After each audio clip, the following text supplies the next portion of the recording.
Hey! Schon lange nicht gesehen.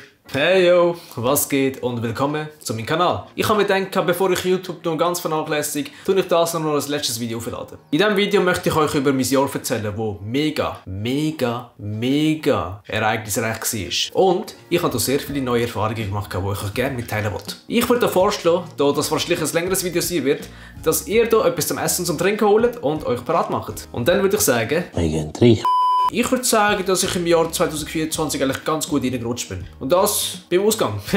Aber ich wäre fast ausgerutscht. Es war eine Party in Zürich und da habe ich mit den Boys richtig reingefeiert. Aber zu den Boys sage ich nachher noch etwas. Ansonsten bin ich eigentlich noch recht produktiv ins neue Jahr gestartet. Weil ich bin 3-mal in der Woche ins Gym gegangen und bin auch 2-mal ins Karate gewesen. Also Anfangsjahr bin ich eigentlich noch recht fit gewesen. Er ist brutal getrainiert, wie eine Maschine, Traktor, Panzer.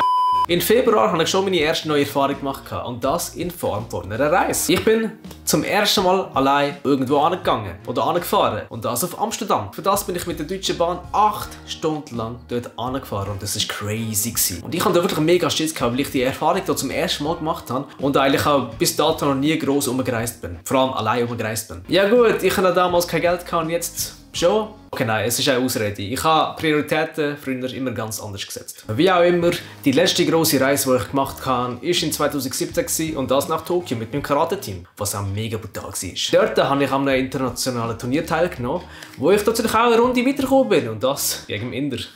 Amsterdam war ja mega nice, vor allem die Streetfood-Kultur dort.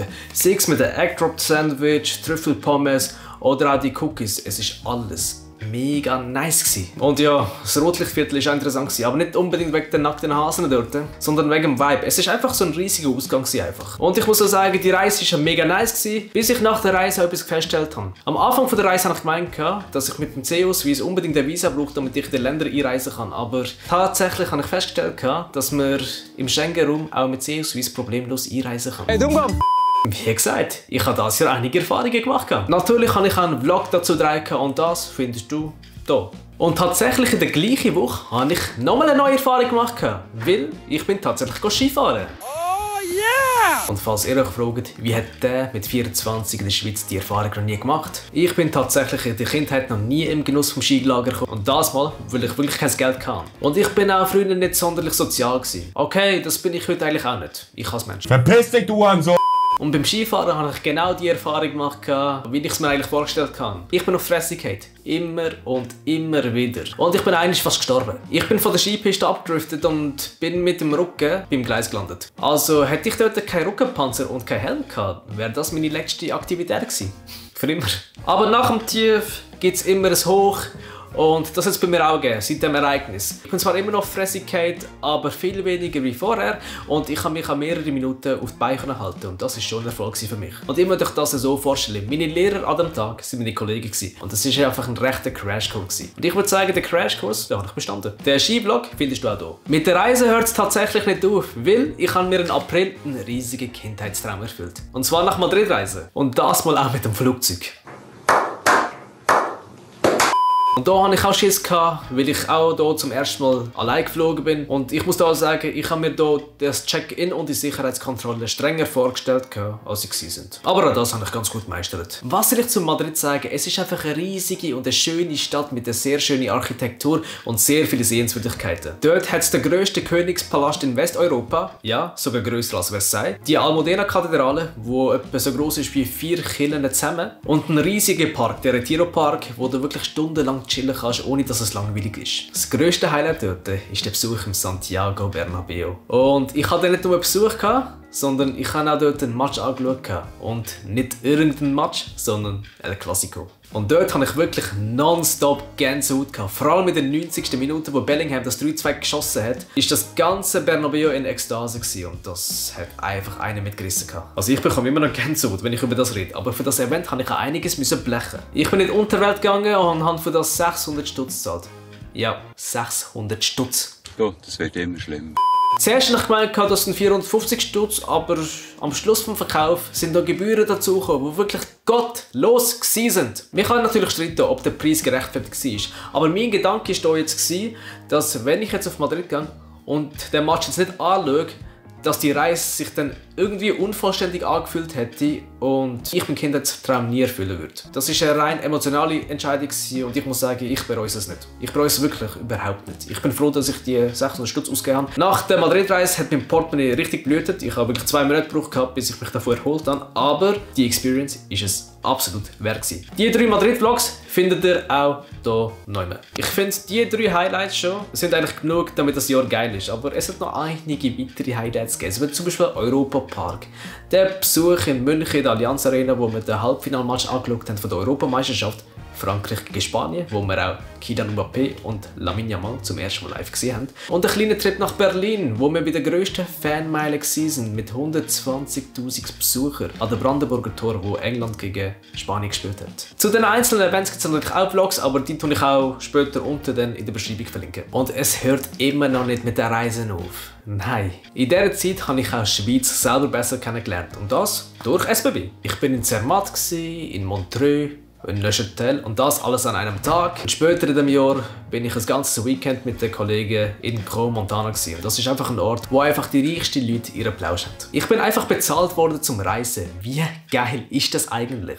An dieser Stelle ein riesiges Dankeschön an SBB und Kingfluencers für die Möglichkeit. Kooperationen sind auch der Grund, wieso ich dieses Jahr auch vieles erleben konnte. Wie zum Beispiel eben mit SBB, mit Samsung, mit Aldi, Balovas, Boroltalco und Postfinanz. Das sind früher Brands, die ich als Konsument kennt und wo ich als Konsument auch genutzt habe. Und ich kann mittlerweile einfach mit diesen grossen Brands zusammenarbeiten. Das kommt mir immer noch surreal vor. Natürlich sind für mich alle Kooperationen gut in Erinnerung geblieben, aber die 2 Kooperationen, die mir besonders gut in Erinnerung geblieben sind SBB-Kooperationen und Boroltalco, wo ich auf wildfremde Leute zugegangen bin, um sie zu umarmen. Das war wirklich eine sehr, sehr schöne Erfahrung gewesen. Es hat dann natürlich sehr viele Events gegeben, wie zum Beispiel Street Parade, da bin ich auch zum ersten Mal gewesen. Ist eine sehr nice Erfahrung gewesen. Das Migusto-Event, wo ich etwas kochen musste, ist tatsächlich auch recht gut gelungen, obwohl ich nicht kochen kann und es sich seitdem auch nicht geändert hat. Das Samsung Unpacked Event, wo die ganzen Sachen vorgestellt worden sind, wie das Galaxy Ring oder die Watch. Aber auch das Swiss Influencer Award war mega nice gewesen, was für mich mittlerweile wie ein grosses Klassentreffen ist, wo du deine Arbeitskollegen wieder siehst und da sehr viele neue Leute kennenlernst. Wenn ich das mit meinem ersten Awardshow vergleiche, wo ich wirklich ein kleines, zurückhaltendes Müsli war, muss ich feststellen, dass ich beim wahrscheinlich jetzt der 4. Awardshow nicht die Möglichkeit hatte oder nicht genug Möglichkeit hatte, mit allen Leuten zu reden, die ich wollte. Aber was soll ich sagen, es gibt genug Möglichkeiten im Leben, Leute kennenzulernen. Mit den Videos bin ich im Vergleich zu den vorherigen Jahren auch viel fleissiger gewesen und ich habe sehr viele neue Leute in diesen Videos hineingebracht, wie zum Beispiel The Boys, meine kleine Schützlinge in Social Media, aber auch Brüder, die ich im Leben nicht mehr missen will. Dann habe ich noch Claudia und Ramona kennengelernt, beide sehr sympathische Frauen. Aber auch mit den Leuten, die ich halt auch länger zusammengearbeitet habe, wie Peach Comatter und Summer Jam.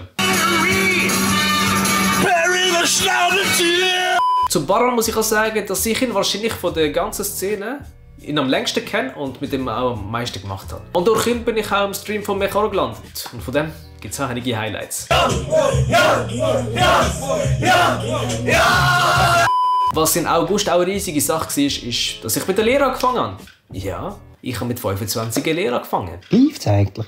Eigentlich wäre das Thema allein ein ganzes Video wert, aber ich probiere das Ganze auf das Wichtigste abzubrechen. Und zu eurer Info, ich bin nicht komplett selbstständig. Ich habe in diesem Jahr immer von 80 bis 100% gearbeitet. Ich bin aufgrund von meinen Kompetenzen, die ich schon im Leben aufgebaut habe, im 2. Lehrjahr genutzt und so Glück bin ich im 2. Lehrjahr und mache eine verkürzte Lehre.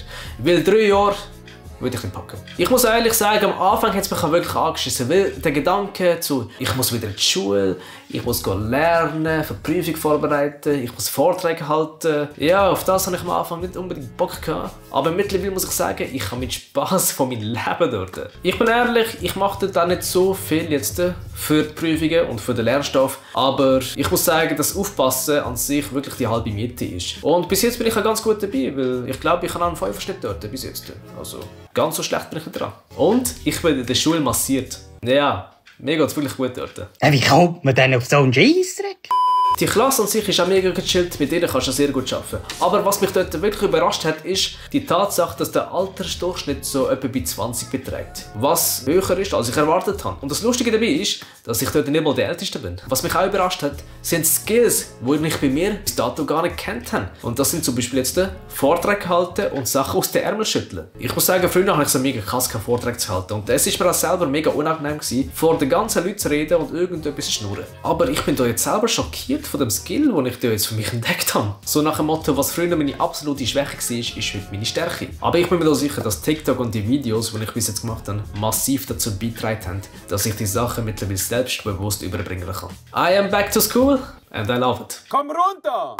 Ich habe mir andere Skills angeeignet, wie zum Beispiel Tanzen. Das war etwas, wo ich Anfangsjahr sehr viel Fokus gesetzt habe. Und die Entscheidung, mich in einem Tanzstudio anzumelden, war eine der besten Entscheidungen dieses Jahr. Durch die Lektionen konnte ich auch ein paar Tanzvideos im Bollywood-Stil zusammenstellen und auf die bin ich mega stolz. Weil das wirklich Videos sind, die künstlerische Aktivitäten erfordern.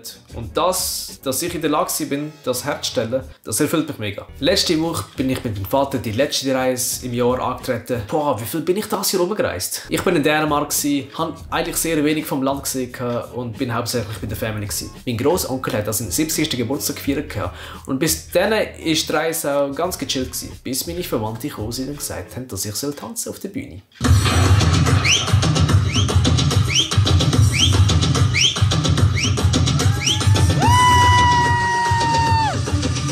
Nein, ich muss echt sagen, Tanzen ist wirklich etwas, was mir mega gefällt und was ich definitiv das nächste Jahr auch aktiver angehen werde. Also ihr seht, dieses Jahr ist wirklich extrem viel gelaufen und ich muss auch sagen, dass es für mich auch das beste Jahr ist, das ich bis jetzt gelebt habe. Es ist nicht so, dass ich dieses Jahr überhaupt gar keine Tiefen hatte. Oh doch, die habe ich gehabt. Aber die Anzahl Höhen, die ich hatte, lassen die Tiefen so klein aussehen, dass die auch nicht mehr so nennenswert sind. Und wie gesagt, ich habe da sehr viele neue Erfahrungen machen. Im Jahr 2025 würde ich gerne daran anknüpfen und am besten nochmal einen draufsetzen. Und ich denke, mit Kreativität, mit Fleiß und mit den Leuten, die ich jetzt auf der Reise angesammelt habe, ist das definitiv möglich. Was auch ein Skill ist, was sich jetzt immer wieder ein bisschen entwickelt hat bei mir, ist eben Sozialisieren. Früher war ich nicht unbedingt einer, der wirklich sozial war, wirklich auf die Leute zugegangen ist und sich connected hat, aber auch das ist mittlerweile anders und ich glaube, auch das habe ich durch TikTok und das ganze Social Media Zeugs zu verdanken. Also, danke an alle, die sich das Video jetzt gegeben haben und nochmal danke an alle, die seit Anfang an bei mir rum sind und meine ganzen Videos und Content bis dann gegeben haben. Ich probiere auf YouTube ein bisschen aktiver zu sein und ein bisschen mehr Einblick von meinem Alltag zu geben. Vielleicht gibt es nächstes Jahr auch einen Podcast. Und apropos Podcast,